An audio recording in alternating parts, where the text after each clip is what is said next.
Baiklah, untuk video tutorial ini saya coba mengulang lagi, mereview pemahaman kalian tentang word, phrase, clause, dan sentence.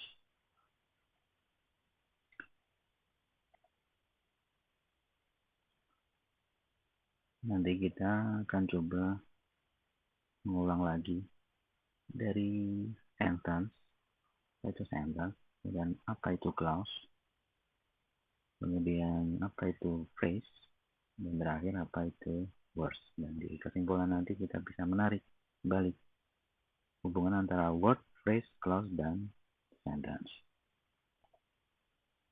Oke, kita mulai dengan yang pertama adalah sentence.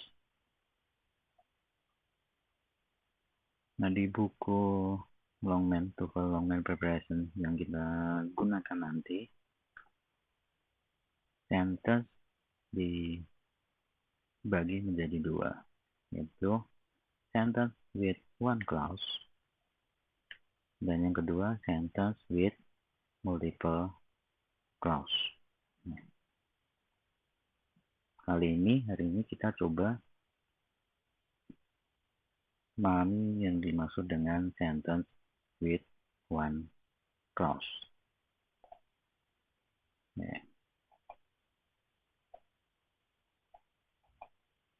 Sentence with one clause. Jadi sentence yang terdiri hanya satu klausa. Nah, saya mau mengulang lagi yang dimaksud dengan klausa.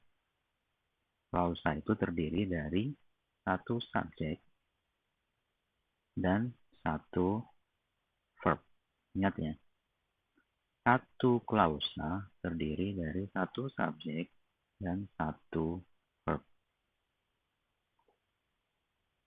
Nah, contohnya kita buat kalimat I study. Itu sudah menjadi satu kalimat utuh. I sebagai subjek dan study sebagai verb. Nah, itu namanya simple sentence atau sentence with one clause. Hanya satu subjek dan satu verb. Nah, tentunya di soal TOEFL test tidak sesederhana itu. Nah, kita coba pelajari apa itu yang dimaksud dengan subjek dan apa itu dimaksud dengan verb. Mulai dari yang pertama, subjek. Sebenarnya saya lebih suka menggunakan istilah non phrase. Non phrase yang berfungsi sebagai subjek. Di dalam subjek atau di dalam non phrase itu terdiri dari beberapa macam kata atau jenis kata.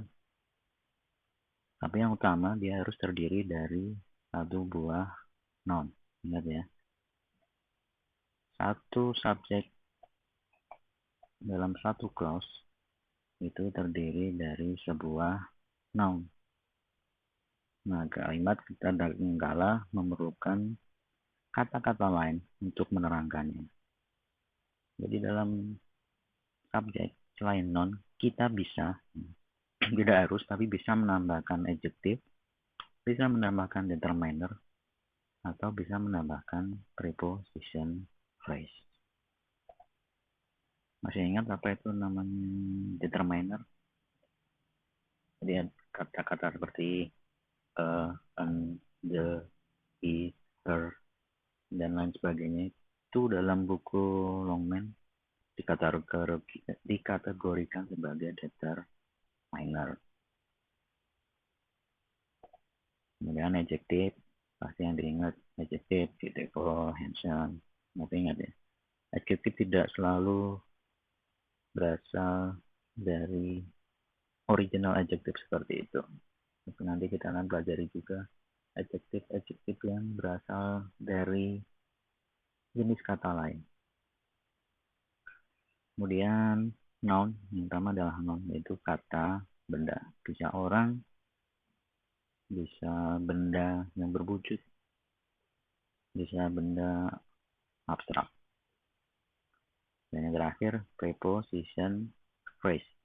Namanya juga preposition phrase. Jadi, kita mulai mengenal nih phrase. Jadi, frase yang diawali dengan preposition.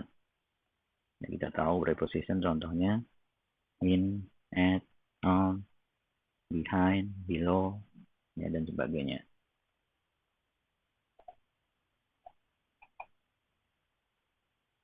Nah, ini cukup rumit nih, mulai cukup rumit. Jadi namanya preposition phrase.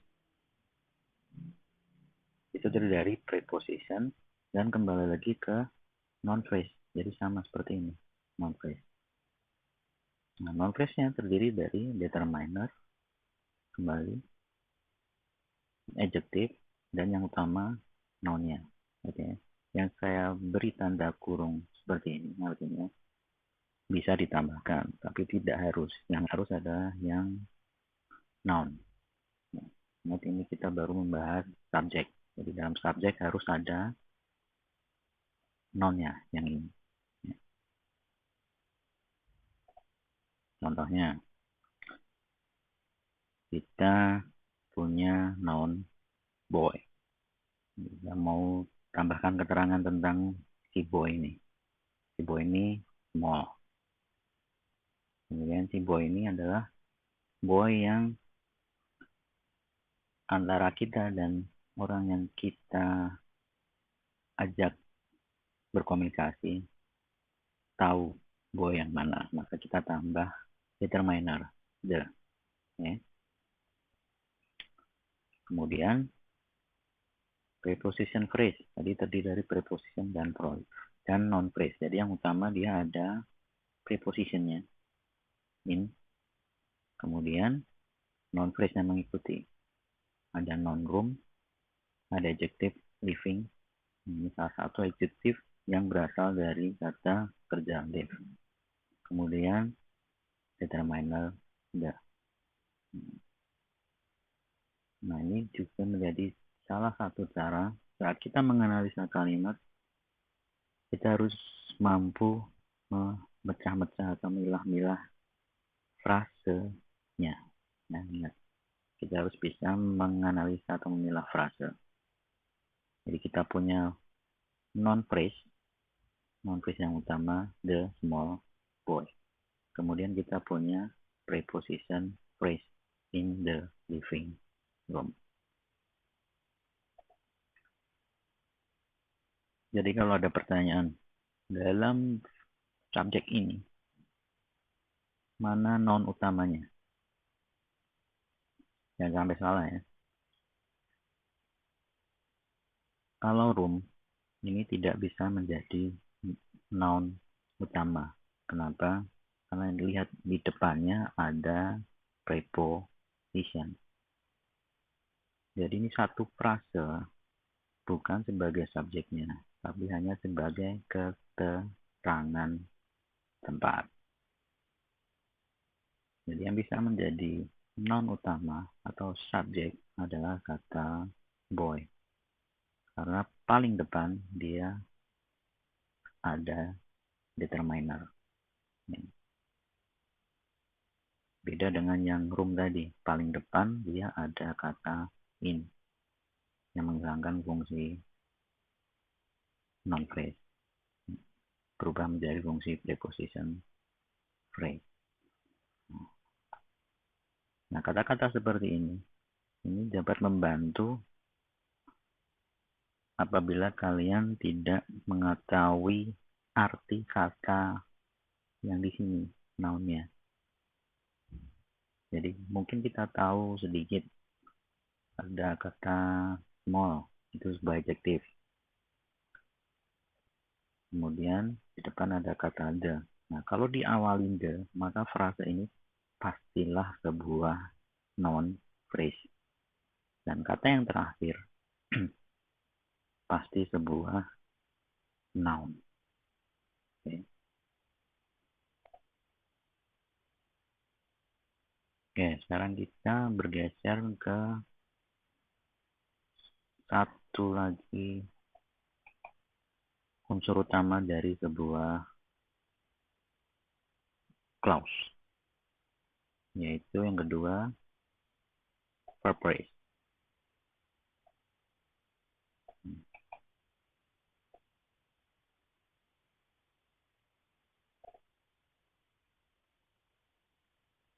Nah, seperti waktu kita menganalisa noun phrase, unsur utamanya adalah noun. Kalau verb phrase, pastilah unsur utamanya adalah sebuah verb. Bisa berdiri sendiri, seperti tadi kalimat I tadi, itu titik. Jadi hanya ada satu buah noun berfungsi sebagai subjek dan satu buah kata tadi berfungsi sebagai verb. Nah, kembali lagi ke test, sepertinya tidak mungkin sesederhana itu. Jadi kita harus tahu juga bahwa sebuah verb phrase itu bisa terdiri, kemudian bisa ditambahkan noun phrase, bisa ditambahkan preposition phrase, kemudian bisa ditambahkan adverb. Nah, balik lagi, noun phrase-nya bisa terdiri dari determiner, adjective, dan noun. Kemudian preposition phrase-nya bisa terdiri dari preposition dan noun phrase yang terdiri dari determiner, adjective, dan noun. Nah, saya berikan contoh verb phrase yang terdiri dari verb, noun phrase, preposition phrase, dan adverb. Nah, di mana noun phrase-nya terdiri dari determiner dan noun, dan preposition phrase-nya terdiri dari preposition dan noun phrase yang terdiri dari determiner dan noun. Contohnya, put the toy in the box recently. Anggap aja di depannya ada subjek the boy. The boy put the toy in the box recently.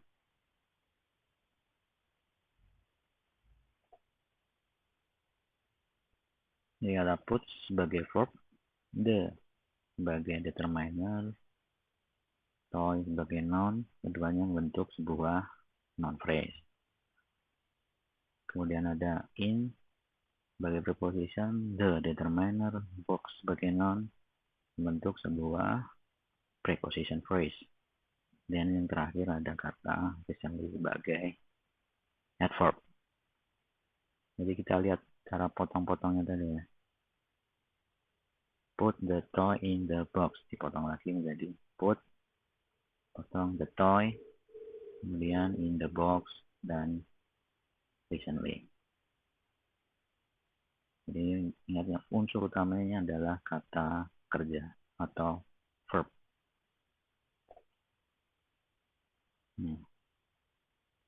Jadi meskipun kalimat sepanjang ini tadi, ya, the small boy in the living room put the toy in the box recently. Yang harus kita analisa adalah dua unsur utamanya, yaitu verb dan noun utama. Nah, ini nanti yang kita sebut dengan subject verb agreement. Ya. Nah, jadi kesimpulannya, kita udah mengenal berbagai macam kata ya. Ada determiner, adjective, noun, preposition, adverb. Itulah mengapa dulu kita belajar dengan apa yang dinamakan words. Ya. Determiner, on, the, this, there, dan sebagainya. Kemudian adjective, small, dressed, living, dan sebagainya. Noun, boy, I, toy. Dan nanti kita akan mengenal kata yang lebih kompleks. Kemudian preposition, in, at, behind, dan sebagainya.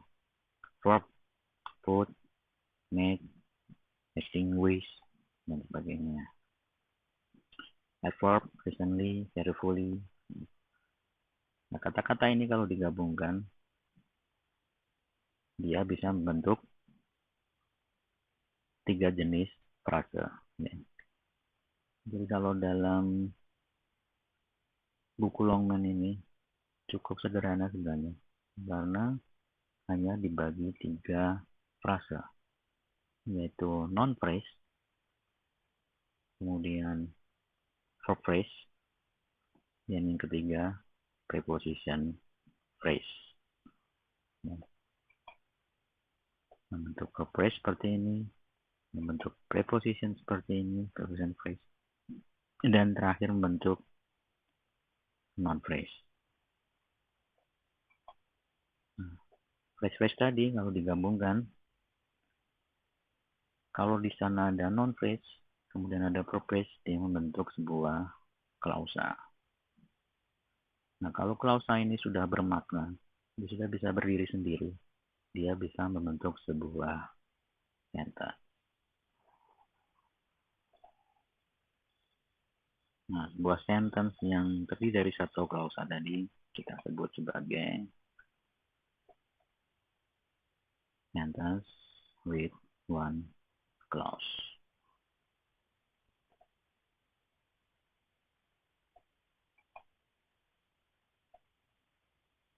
Lalu kembali ke kesimpulan.